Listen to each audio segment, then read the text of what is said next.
ನಮಸ್ಕಾರ ಎಲ್ರಿಗೂ. ಎಲ್ಲರೂ ಹೇಗಿದ್ದೀರಾ? ನಾನು ತುಂಬ ಚೆನ್ನಾಗಿದ್ದೀನಿ. ಇವತ್ತು ಏನಕ್ಕೆ ಬಂದಿದ್ದೀನಿ ಅಂದರೆ ಒಂದು ಒಳ್ಳೆ ಫಿಶ್ ಫ್ರೈ ತೋರ್ಸೋಕೆ ಬಂದಿದ್ದೀನಿ.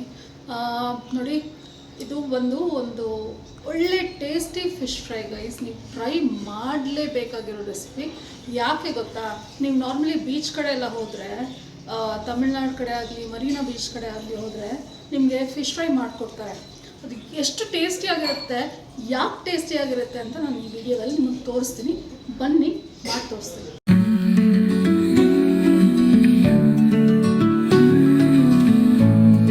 ಮೊದಲನೇದಾಗಿ ಇಲ್ಲಿ ನಾನು 1 kg ಆಗೋಷ್ಟು ಅಂಜಲ್ ಮೀನನ್ನ ತೊಗೊಂಡಿದ್ದೀನಿ. ಇದನ್ನು ಫ್ರೈ ಮಾಡೋಕ್ಕಾದ್ರೂ ಯೂಸ್ ಮಾಡ್ಬೋದು, ಇಲ್ಲ ಸಾರಿಗಾದರೂ ಯೂಸ್ ಮಾಡ್ಬೋದು. ಟೇಸ್ಟ್ ತುಂಬ ಚೆನ್ನಾಗಿರುತ್ತೆ. 4 ಸ್ಪೂನ್ ಆಗೋಷ್ಟು ಖಾರದ ಪುಡಿ, 1.5 ಸ್ಪೂನ್ ಆಗೋಷ್ಟು ಧನಿಯಾ ಪೌಡರ್, ಸ್ವಲ್ಪ ಅರಿಶಿಣ ಮತ್ತು ಶುಂಠಿ ಬೆಳ್ಳುಳ್ಳಿ ಪೇಸ್ಟ್, ಜಿಂಜರ್ ಗಾರ್ಲಿಕ್ ಪೇಸ್ಟ್ ತೊಗೊಂಡಿದ್ದೀನಿ 1-2 ಸ್ಪೂನ್ಸು. ಆಮೇಲೆ ರುಚಿಗೆ ತಕ್ಕಷ್ಟು ಉಪ್ಪು. ಗೈಸ್, ನೀವು ಇದು ಏನು ಅಂತ ಯೋಚನೆ ಮಾಡ್ಬೋದು. ಇದು ಬಂದು ಕೂರ್ಗ್ ಶೈಲಿಯ ಕಾಚಂಪುಳಿ. ಅಂದರೆ ನೀವು ಇದೆಲ್ಲ ಅಂದರೆ ನೀವು ಹುಣಸೆಹಣ್ಣಿನ ರಸ ಇಲ್ಲ ಅಂದರೆ ನಿಂಬೆಹಣ್ಣಿನ ರಸ ಆದರೂ ಸಬ್ಸ್ಟಿಟ್ಯೂಟ್ ಮಾಡ್ಕೊಬೋದು, ಯೂಸ್ ಮಾಡ್ಕೋಬೋದು. ಬಟ್ ಇದು ಕೂರ್ಗಲ್ಲಿ ಸಿಗುತ್ತೆ, ಕಾಚಂಪುಳಿ ಅಂತ ಇದ್ರ ಹೆಸರು. ತುಂಬ ಫೇಮಸ್ ಇದು ಕೂರ್ಗಲ್ಲಿ. ಮತ್ತು ಇದು ಕರ್ಬೇವಿನ ಸೊಪ್ಪಿಗೆ ಏನಕ್ಕೆ ಇಟ್ಕೊಂಡಿದ್ದೀನಿ ಅಂದರೆ, ನೀವು ಫ್ರೈ ಮಾಡಬೇಕಾದ್ರೆ 1-2-3 ಈ ಥರ ಹೋಲ್ ಬಂಚ್ ಆಫ್ ಕರ್ಬೇವಿನ ಸೊಪ್ಪು ಹಾಕ್ಕೊಂಡು ಫ್ರೈ ಮಾಡಿಕೊಂಡ್ರೆ ತುಂಬ ಟೇಸ್ಟು ಮತ್ತು ಫ್ಲೇವರ್ ಕೊಡುತ್ತೆ ಗೈಸ್. ಇದರಲ್ಲಿ ಮಿಕ್ಸ್ ಮಾಡೋಕ್ಕೆ ಇಟ್ಕೊಂಡಿದ್ದೀನಿ. ಇನ್ನೊಂದು ಇಂಪಾರ್ಟೆಂಟ್, ನಾನು ಆಗಲೇ ಹೇಳ್ದಂಗೆ ಈ ರೆಸಿಪಿ ಯಾಕೆ ತುಂಬ ಅದ್ಭುತವಾಗಿರುತ್ತೆ ಅಂದರೆ ಇದರಿಂದ ಗೈಸ್, ಈ ಪುಡಿಯಿಂದ. ಸೊ ಈ ಪುಡಿ ಮಾಡ್ಕೋಬೇಕು, ಏನಕ್ಕೆ ಮಾಡ್ಕೋಬೇಕು, ಯಾವಾಗ ಹಾಕಬೇಕು ಅಂತ ಆಮೇಲೆ ಹೇಳ್ತೀನಿ. ಬಟ್ ಏನು ಇಂಗ್ರೀಡಿಯೆಂಟ್ಸ್ ಬೇಕು ಅಂತ ನೀವು ನೋಡ್ಕೊಳ್ಳಿ. 2 ಸ್ಪೂನ್ ಆಗೋಷ್ಟು ಕಡಲೆಬೇಳೆ, 2 ಸ್ಪೂನ್ ಆಗೋಷ್ಟು ಉದ್ದಿನಬೇಳೆ, 1 ಸ್ಪೂನ್ ಜೀರಿಗೆ, 1 ಸ್ಪೂನ್ ಕಡಲೆಬೀಜ ಮತ್ತು 1 ಸ್ಪೂನ್ ಪೆಪ್ಪರ್. ಆಮೇಲೆ ಒಣಮೆಣ್ಸಿನ್ಕಾಯಿ ಬಂದು ನಿಮ್ಗೆ ಎಷ್ಟು ಖಾರ ಬೇಕೋ ಅಷ್ಟು ಖಾರ ಆಗೋಷ್ಟು ತೊಗೊಳ್ಳಿ. ನಾನು ಇಲ್ಲೊಂದು 6-7 ಒಣಮೆಣ್ಸಿನ್ಕಾಯಿ ತೊಗೊಂಡಿದ್ದೀನಿ. ಇವಾಗ ಬನ್ನಿ ಹೇಗೆ ಮಾಡೋದು ರೆಸಿಪಿ ಅಂತ ನೋಡೋಣ. ನಾನು ಫಸ್ಟಿಗೆ ಎಲ್ಲ ಮಸಾಲೆನೂ ಈ ಬೌಲ್ಗೆ ಹಾಕ್ಕೊಳ್ತಾ ಇದ್ದೀನಿ.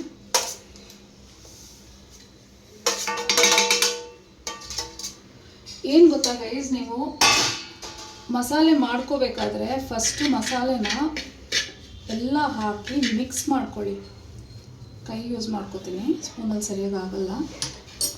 ಈ ಥರ ಎಲ್ಲ ಮಿಕ್ಸ್ ಮಾಡ್ಕೊಳ್ಳಿ, ಯಾಕಂದರೆ ಅದು ಎಲ್ಲ ಕ್ಲೀನಾಗಿ ಮಿಕ್ಸ್ ಆಗುತ್ತೆ. ನೀವೇನು ಒಂದೊಂದು ಸತಿ ಏನಾಗುತ್ತೆ ಅಂದರೆ, ನಾವು ಫಿಶ್ನು ಒಂದೇ ಸತಿ ಹಾಕ್ಬಿಟ್ಟು ಮಿಕ್ಸ್ ಮಾಡಿದ್ರೆ ಅದು ಎಲ್ಲ ಮೀನಿಗೆ ಅಂಟಲ್ಲ. ಸೊ ಹೀಗೆ ಮಿಕ್ಸ್ ಮಾಡ್ಕೊಳ್ಳಿ ಎಲ್ಲ. ನಾನು ಕಾಚಂಪುಳಿಗೆ ಹಾಕ್ಕೊತಾ ಇದ್ದೀನಿ. ಇದು ಆ್ಯಕ್ಚುಲಿ ಹುಣಸೆಹಣ್ಣಿಗಿಂತ ತುಂಬ ಹುಳಿ ಇರುತ್ತೆ ಗೈಸ್. ಇದನ್ನು ಮಾತ್ರ ಹುಷಾರಾಗಿ ನೋಡ್ಕೊಂಡು ಹಾಕ್ಕೋಬೇಕು. ಯಾರಾದರೂ ಮನೇಲಿದ್ದು ನೀವು ಮಾಡ್ತೀನಿ ಇದನ್ನು ಅಂದರೆ ಸ್ವಲ್ಪ ನೋಡ್ಕೊಂಡು ಹಾಕ್ಕೊಳ್ಳಿ. ಟೇಸ್ಟ್ ನೋಡ್ಕೊತಾ ಹಾಕಬೇಕಾಗತ್ತೆ. ಅಂದಾಜು ಮೇಲೆ ನಿಮ್ಗೆ ಗೊತ್ತಿದ್ರೆ ನೀವು ಹಾಕ್ಕೋಬೇಕು ಹೀಗೆ. ಸೊ ಇದನ್ನು ನಾನು ಸ್ವಲ್ಪ ಹಾಕ್ಕೊಂಡು, ತುಂಬ ಆಗೋಗ್ಬಿಡುತ್ತೆ.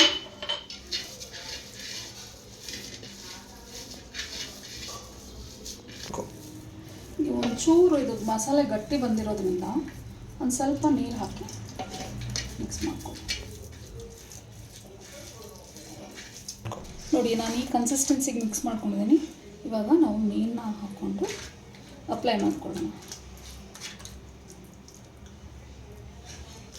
ಆ್ಯಕ್ಚುಲಿ ಮಣ್ಣಿನ ಮಡಿಕೆ ನಾನು ಮೀನು ಸಾರು ಮಾಡೋಕ್ಕೆ ಅಂತಲೇ ತೊಗೊಂಡಿದ್ದೀನಿ ಗೈಸ್. ಇದರಲ್ಲಿ ಮೀನು ಸಾರು ಮಾಡಿದ್ರೆ ತುಂಬ ಫ್ಲೇವರ್ಫುಲ್ಲಾಗಿ, ತುಂಬ ರುಚಿಯಾಗಿ ಇರುತ್ತೆ. ಹಳೆ ಕಾಲದಲ್ಲೆಲ್ಲ ಮಣ್ಣಿನ ಪಾತ್ರೆನೇ ಯೂಸ್ ಮಾಡ್ತಾ ಇದ್ದಿದ್ದು. ಇವಾಗ ಸ್ಟೀಲ್ ಪಾತ್ರೆ, ನಾನ್ ಸ್ಟಿಕ್ಕು ಅದು ಇದು ಅಂತ ಬಂದಿದೆ. ಸೊ ಒಂದೊಂದಾಗಿ ಈ ಥರ ಮಿಕ್ಸ್ ಮಾಡಿಕೊಂಡು ನಾವು ರೆಡಿ ಮಾಡ್ಕೊಳ್ಳೋಣ. ಇದೆಲ್ಲ ಮಿಕ್ಸ್ ಮಾಡಿ ರೆಡಿಯಾಗಿ ಇಟ್ಟಿದ್ದೀನಿ. ಇದು 1 hour ಮ್ಯಾರಿನೇಟ್ ಆಗಬೇಕಾಗುತ್ತೆ.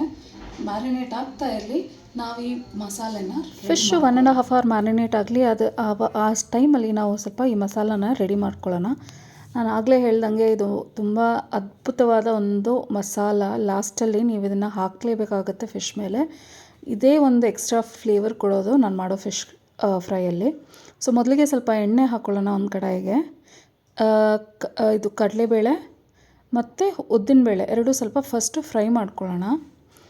ಕಡಲೆಬೇಳೆ ಉದ್ದಿನಬೇಳೆ ಫ್ರೈ ಮಾಡಬೇಕಾದ್ರೆ ಸ್ವಲ್ಪ ನೋಡ್ಕೊಂಡು ಫ್ರೈ ಮಾಡ್ಕೊಳ್ಳಿ. ಯಾಕಂದರೆ ಒಂದೊಂದು ಸತಿ ಎಣ್ಣೆ ತುಂಬ ಕಾದಿದ್ರೆ ಅದು ಬೇಗ ಕಪ್ಪಾಗೋ ಚಾನ್ಸಸ್ ಇರುತ್ತೆ.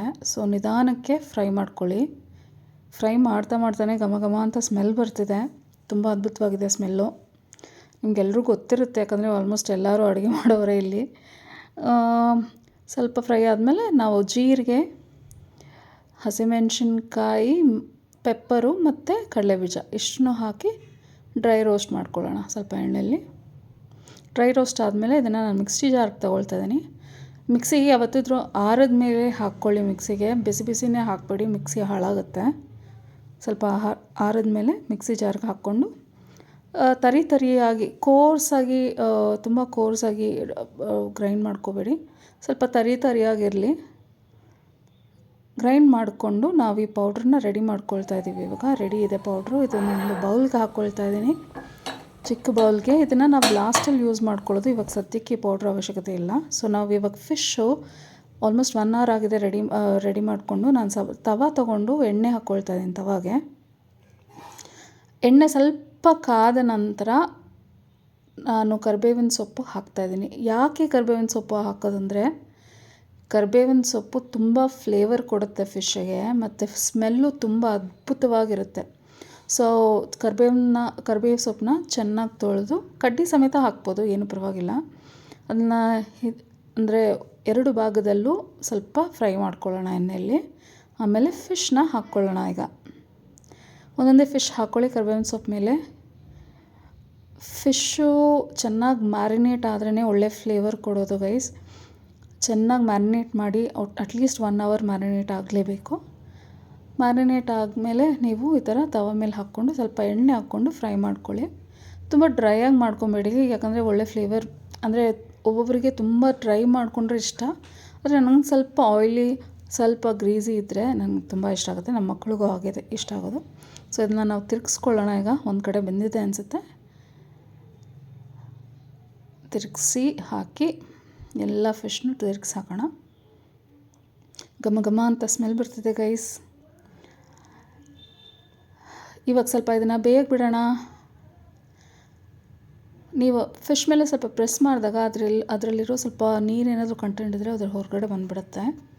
ಚೆನ್ನಾಗಿ ಫ್ರೈ ಆಗ್ತಿದೆ ನೋಡಿ, ಅದ್ಭುತವಾಗಿ ಫ್ರೈ ಆಗಿದೆ. ನಾವಿವಾಗ ಇದನ್ನು ಒಂದು ಪ್ಲೇಟಿಗೆ ತೊಗೊಂಡು ಸರ್ವ್ ಮಾಡ್ಕೊಳ್ಳೋಣ. ಮತ್ತು ನಾನು ಹೇಳಿದ್ನಲ್ಲ ಮ್ಯಾಜಿಕ್ ಮಸಾಲ, ಅದನ್ನು ಪ್ಲೇಟಿಗೆ ಫಿಶ್ ಮೇಲೆ ಹಾಕ್ಕೊಳ್ಳೋಣ. ಫಿಶ್ ಮೇಲೆ ಹಾಕ್ಕೊಂಡ್ರೆ ನಮ್ಮ ಫಿಶ್ ಫ್ರೈ, ಇವತ್ತಿನ ಫಿಶ್ ಫ್ರೈ ರೆಡಿ ಇದೆ. ಇದನ್ನು ನೀವು ಟ್ರೈ ಮಾಡಲೇಬೇಕಾದ ರೆಸಿಪಿ. ಈ ರೆಸಿಪಿನ ನೀವು ಟ್ರೈ ಮಾಡಿ ನಿಮ್ಗೆ ಇಷ್ಟ ಆದರೆ ನನ್ನ ಚಾನಲ್ಗೆ ಕಾಮೆಂಟ್ ಮಾಡಿ, ಲೈಕ್ ಮಾಡಿ, ಶೇರ್ ಮಾಡಿ ಆ್ಯಂಡ್ ಸಬ್ಸ್ಕ್ರೈಬ್ ಮಾಡ್ಕೊಳ್ಳಿ. Thank you so much for watching.